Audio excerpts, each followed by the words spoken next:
word. So tonight on Chom's MEDI-HELPZ fourth week in the Women's History / Healthcare Month, we have the great gracious of having Ms. Gaina Whitaker on our video.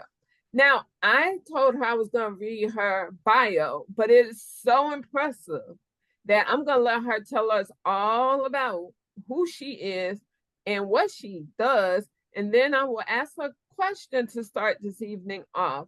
So, Gaina, please give us the privilege of telling us who you are and who you represent.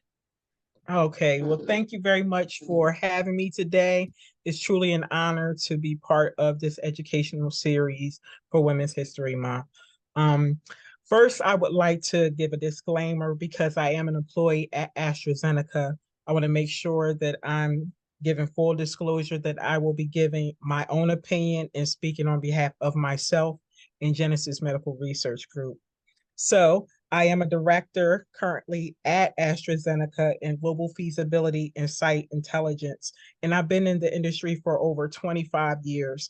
Um, my background, I'm from Chester High School, and I'm very proud of being a Chester High School alum. I graduated from Penn State University for my undergrad, and I went to St. Joe's for my MBA in healthcare and pharmaceutical management. So over the past 25 years being in the industry, I've developed this passion for clinical research. I had no idea that this was going to start, but my position at Crozier Hospital, I started out in the burn unit as a research coordinator for the burn unit. And I also was a research coordinator for the oncology practice for Dr. Haith and Dr. Gilday and Dr. Patton at Crozier Hospital. And there it was, I started my career in clinical research. And I always had the thought of why African Americans do not participate in clinical trials. So we're going to move on to that part, and I'll save that for later. But that's a little bit of background about me. Thank you so much. And what I would like to actually add is a disclaimer on top of a disclaimer, right? Because Chom's MEDI-HELPZ is, one of our main pillars is patient education. But in no way are we suggesting that patients do what we say that we do or follow what we say that we follow. What this patient education piece is giving information to patients that they probably don't know about, but they should know about, especially in the underserved and marginalized communities. And so this disclaimer is please, talk to your doctor. What's more important with all patients is that they build up a relationship with their medical team where they feel comfortable talking to them. And, once again, with patient education, you can't talk to your doctor or your medical team if you have no idea what you or, what you're supposed to be talking about. So we need to clear that up, and so patient education is one of the pillars of Chom's MEDI-HELPZ Foundation. The other two pillars are patient engagement and patient empowerment. And I'm so glad that when I asked you, Gaina, could you please come on and just share with us your brilliance and, educate all of us, not just the patients that will be coming in, signing in to listen to the video live, but also those that listen to it in the back, once it's over and they're like at home or wherever they are and they hear this video and they're listening to it. And I'm so glad you was like, you know what, Sandra, yes, I'll come in. I have no problem. Let me know when you need it. No, let's get this together because we at Genesis Medical, we know, not only do we know, but we understand the importance of patients being educated, especially those patients in the underserved and the marginalized communities. And what I like to point out, because many people will say, Sandra, what's the difference between underserved and marginalized? Well, in my categorization of marginalization, this is the category, these are the people that I call marginalized. If you're making $1 million and you're taking that $1 million and you're buying pharmaceuticals, you're paying medical bills, you got hospital bills. How much of that $1 million do you have left over? So while your bottom line shows you make $1 million, do you really have that $1 million? If not, you're marginalized. You fall into a category of, okay, I'm too rich to get services, but I need the services. What do I do? How do I keep what I have financially? So that's what I consider to be marginalized. Who are our underserved communities that CHOM serves? Well, we have women. We all know that women are the biggest population of underserved people. We were underserved tremendously. Not only are we underserved because of who we are as women, but we also take care of our husbands, our children, sometimes even the community. And so, in trying to go those paths to take care of those individuals, a lot of times we're underserved. Yes, it has a lot to do with color, but it's also, if you have a disability, there are so many different categories of people that fall into the underserved and marginalized community. And it's time for us to all wake up and realize that unless we have absolutely positively no health problems at all, then we're either fit into that marginalized or that underserved community. So without further ado, as I do every week, I am going to ask some questions, and I'm going to let Gaina educate all of us. So Gaina, could you please tell me please tell us, what is a clinical trial? So it's a great question. And clinical research is the foundation of medicine. When we think of any medicine that's in the pharmacy that you can get over the counter, or if this was prescribed by your doctor, had to go through a process of approval from the FDA. And what that means is it has to go through an institutional review board, which is a committee of different individuals that include maybe healthcare professionals, lay people, and different people with different professions who sit on a board to be able to determine if this study is ethical, if this is going to be more of a benefit to the patient versus the risk, and making sure that this study meets a certain criteria for a hospital or clinic environment. So before any drug is approved by the FDA, it has to go through and meet certain criteria that the FDA claims that's required. So in clinical trials, you need healthy volunteers for a phase 1 study. And there is usually a small sample size because for safety studies, you want to know before we give it to a diseased population, we want to make sure that the drug actually is safe. So they tested on patients for a phase 1 study who are healthy most of the times, except for oncology studies where you actually have to treat cancer patients with that type of treatment. But phase 1 studies are typically healthy volunteers.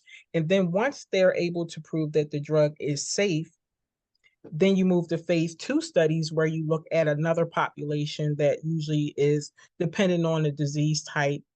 You'll have a study that's maybe 200 to 300 patients, or it could be thousands of patients. Then once it shows that the drug is safe and it works, they call it efficacy. They move to phase 3 where you have a larger population. So it has to go through phase 1, phase 2, phase 3. And then after the drug meets the criteria for FDA approval, it gains approval. And then there's a post surveillance study that happens after the drug is approved because there's a duration for the study to be able to complete. And it's hard to collect all the information on the patients because you want to know how the drug affects the patient after the patient takes it years later. So they have surveillance studies, which they call phase 4 studies, that can last for years and years. They do health assessments and they make sure that the patient has some health outcomes from their studies. So and the study duration, and I just want to put that in there, that for a drug to be approved, it can take it's almost about 10 to 15 years for a drug to be approved. And most people don't understand that that's a long process. And for a drug to have its own name, they call it a patent, but they only have a 20-year life cycle for that patent. So from the day they start that phase 1 study all the way out there to their phase 3 study is usually about 15 years, and they actually get to have the drug on the market for 5 years before it becomes generic. So that's just a little overview of clinical research, but we can get a little bit more into the actual activities during a clinical trial. So now that you have the overview of what a clinical trial is, the safety part at phase 1, the safety and the efficacy in a larger population in phase 2, phase 3, you have even a larger population to make sure that the defined endpoints that they set for that study, to make sure that the drug works as they designed the study to make. Phase 4, surveillance long after it's on the market. People are taking it once they get home.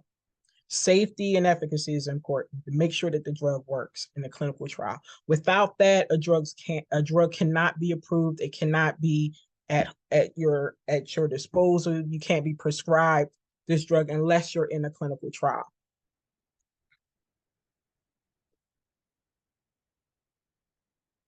I think you're on mute. Thank you. I do have another question. Clinical trials are not new, but why is it that in the underserved and marginalized communities, we very seldom hear the word clinical trial? We all, it seems like we get the clinical trial after the clinical trial is completed. So we have no say in, what's going to happen. Is there a reason for that? Absolutely. There's several reasons. And one of the reasons I believe that it's an issue because a lot of times the industry may have some biases. And I'm not saying the pharmaceutical industry. Sometimes doctors say, well, I don't think my patients would want to participate in a clinical trial. And to be honest, sometimes you don't have enough investigators in certain areas who will commit to conducting clinical trials. Sometimes there's academic institutions who really conduct a lot of the studies. But I know pharma is now trying to move forward with having more clinical research done at community-based hospitals now.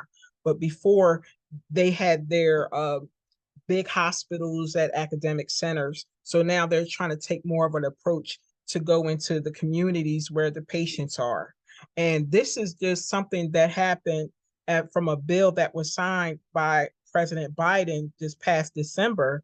This, is called the DEPICT Act, where now pharmaceutical companies have to have a diversity plan and start making, provisions for patients to be able to participate in clinical trials now. So are there any risks or benefits? Like, well, I know there's risk and benefits, right? Because there's risk and benefits to all things. But for African Americans, not just African Americans, for underserved and marginalized community members, can you give us like 2 benefits and 2 risks to actually being a part of a clinical trial? So I think there are benefits to being in a clinical trial, but my thoughts is just being informed first that you have an option. Because like you said, most people don't know that clinical trials exist. So I'm charging us as a community to push the messaging out there that those exist for us, that trials exist for us. And if our primary care physician does not conduct clinical trials, that we know where to go to get that information and how to approach it. So we have to own that information ourselves and be able to share this information. The benefit to participating in a clinical trial is that we have complete information because there's not enough information about how drugs actually react in African Americans, because there is a difference between how treatments work for African Americans versus a white male. We need more data to support that this treatment actually works for us. There are some studies that show that African Americans don't respond as well to a cardiovascular treatment or medication. That there are some patients in childhood asthma are treatments that are not as effective in African American and Puerto Rican children as other cohorts of patients. So it's a benefit that we're in studies because we need to know that these treatments work for us. And because medicine is now targeted therapy on mutations, they getting down to the DNA, they need to know how to treat certain DNA. That, for example, even in breast cancer, there are certain types of mutations. You have three major types of breast cancer. And Black women have an aggressive type of triple negative breast cancer. And oftentimes the problem is because we get screened too late. We usually find out at stage 3 where we have a higher mortality rate because now, it's life-saving treatment. So the benefit to participating in the trial is that you're going to get the latest innovative treatment, which is usually either it has to be above standard of care. Standard of care is the best top of the line protocol treatment that doctors are using worldwide to treat a patient. Standard of care. So the benefit is that you're going to either be on standard of care or the investigational treatment. And the benefit to that is that they're testing you to make sure that your vitals are in your safety test are normal. They're making sure that your blood tests are taken care of. So everything across the board, you're being treated, at the highest level. Whereas if you weren't in a study, you wouldn't get that type of treatment. You wouldn't be able to know exactly what was going on. You have a team of people who are focused on you, and your responsibility being in this trial is making sure that you follow the doctor's orders, making sure you come to the visit, making sure that you take the medicine as they prescribed it for you. You're responsible for your activities and your engagement within the research, but it benefits you just for knowing where you are. So I think it's great. And I know that we often think of ourselves, I don't want to be a guinea pig. I think it's more being a guinea pig after, if you weren't in a trial, because the doctor often doesn't know what it is you have or if this actually works for you. When you're in a clinical trial, you actually have that opportunity to know.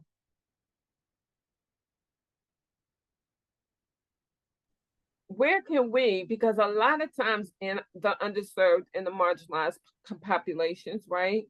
Language is used. Well, we don't understand that language. So, I mean, someone's talking to us and we want to participate, right? But we don't really know what we're participating in because none of that language that they're using is meant that they're talking to us. It's like they're talking at us. So where can we find out, well, what is, when's is a clinical trial available for what the condition that I have? How can I find out what do I have to do? Where is it that patients can look for layman's information when it comes down to finding out exactly what goes on in that clinical trial? Absolutely. Well, clinicaltrials.gov is sponsored by the FDA and the NIH, the National Institute of Health, has a listing of all the clinical trials that are ongoing and even past studies you can find on there. If it has not gone through the FDA, it's not acceptable. You can go to, I mean, it has to go through the FDA before, you could treat a patient. It has to be approved. And then oftentimes a hospital will have to approve it too. So it's a local institutional review board. It's like a lower level of the FDA.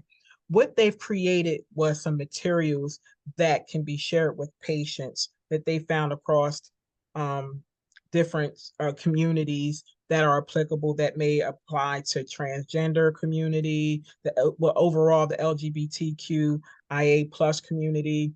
They have materials for elderly patients to consider, but we at Genesis have actually created some materials and a website that's patient friendly to help a patient journey through not just the clinical research process, but also with the healthcare system, understanding and owning and committing to your own health.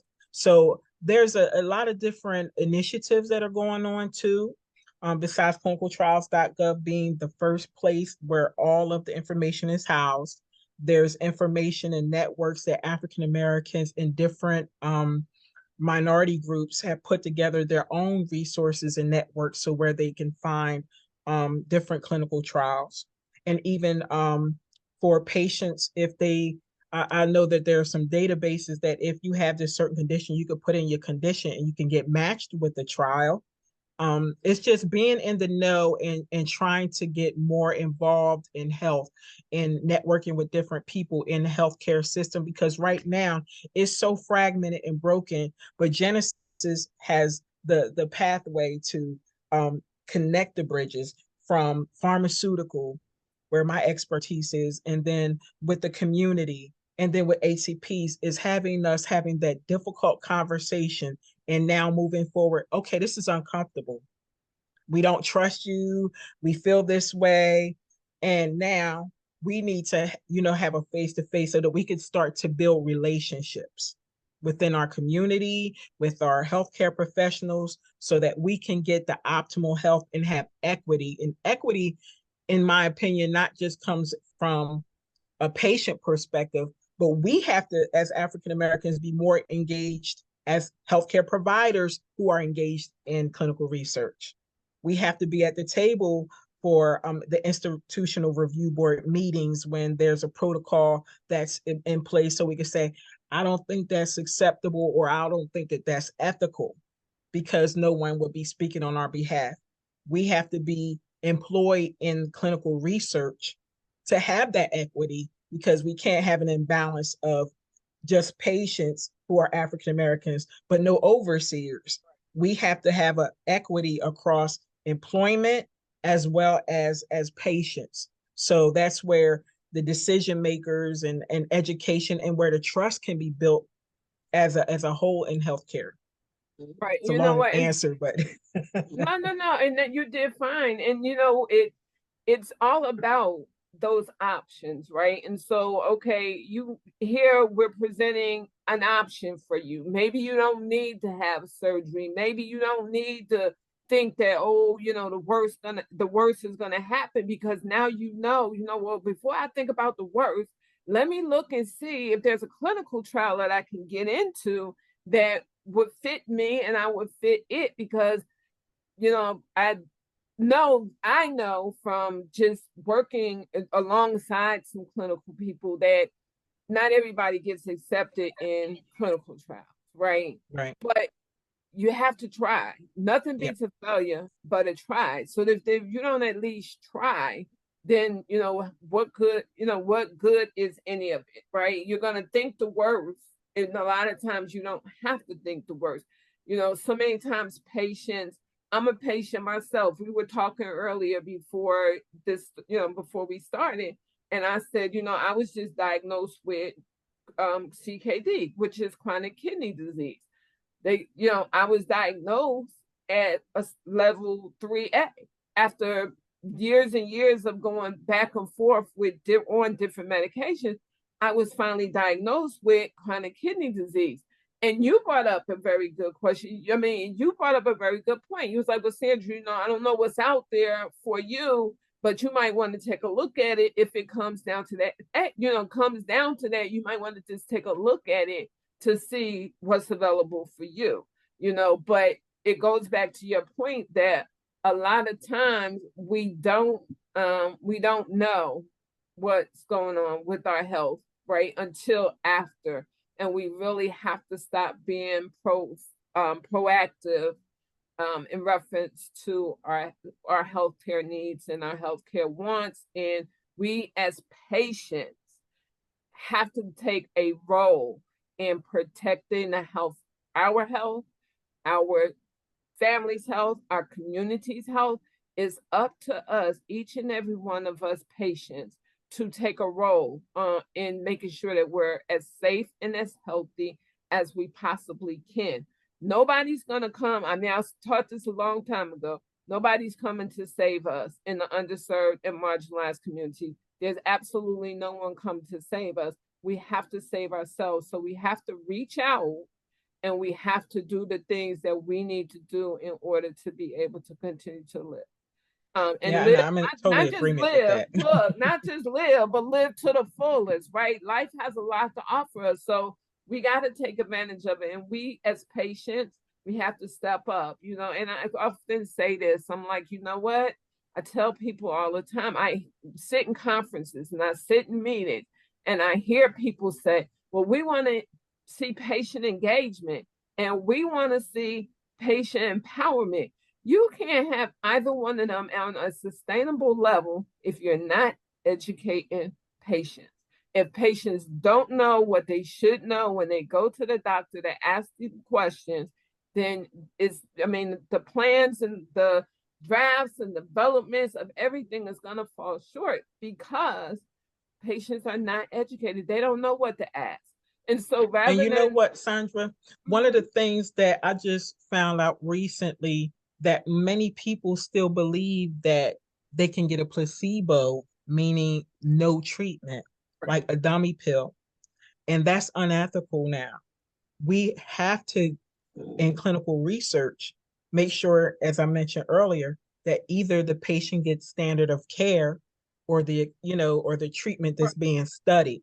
So you want right, to get top quality care because whenever a clinical research study is being done, the only way a pharmaceutical company can apply for a new drug application, for a new drug to come on the market, it has to be better than what's already on the market. It has to be superior either in how the drug works, whether they have a higher ratio of patients who actually have um, overcome the disease. It has to either have a safer safety profile, like say, for example, instead of taking chemo, they could take this treatment, so it has to have a better safety profile, and they have to show that it works in more patients in a different targeted patient population. As you can see, medicine has made so many strides over the years. My grandmother died from breast cancer when she was 31 years old. I never met my grandmother. And my mother had been diagnosed with breast cancer last year, and she caught it at an early stage because she knew to continue to be screened. That's a problem for us that we don't make sure that we have our regular mammograms, and that's part of where we have to really educate our community to get preventative medicine and preventative screening as much as possible. But breast cancer was almost a death sentence years ago. Now someone can still survive even having stage 3 breast cancer, so but now it's because of targeted therapy, because it's precise. They're actually going down to the DNA. And that's the message that I want our community to understand, that if they're treating you based on your DNA, they need to know how to treat your DNA, or the treatment will not work for us, or the drug will not be effective for us. And we can say, go ahead, you could treat them, let them be the guinea pigs. But the medicine will be developed and designed for those people who participate in the trial. So then we'll go home and take the medicine that doesn't work for us, because we weren't because we didn't involved in the participate, study. right? Because we didn't participate. Right. Again, as we close out for this evening, I just want to say thank you, thank you, thank you so much for collaborating with Charms MEDI-HELPZ, for being, an organization that steps up and says, we understand that patients must be educated in order for any kind of sustainability to happen when it comes to empowerment and it comes to engagement. I certainly thank you.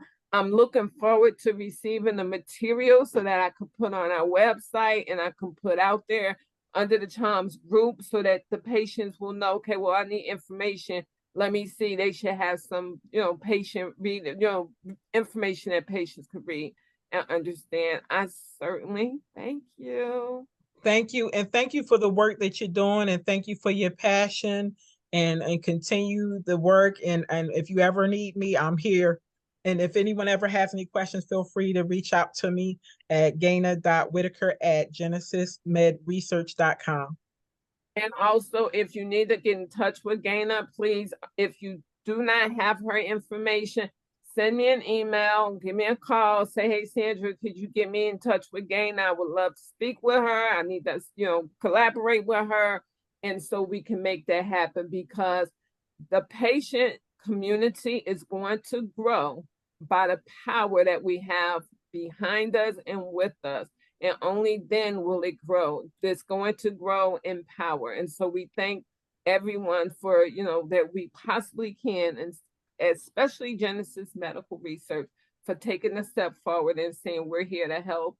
Yes, let's grow the patient's educational level so that they don't feel, they can't use their voice to protect their health. Thank you, Yes. Ms. Gaynor. I Thank you very appreciate much. you. Have a good night. Good night.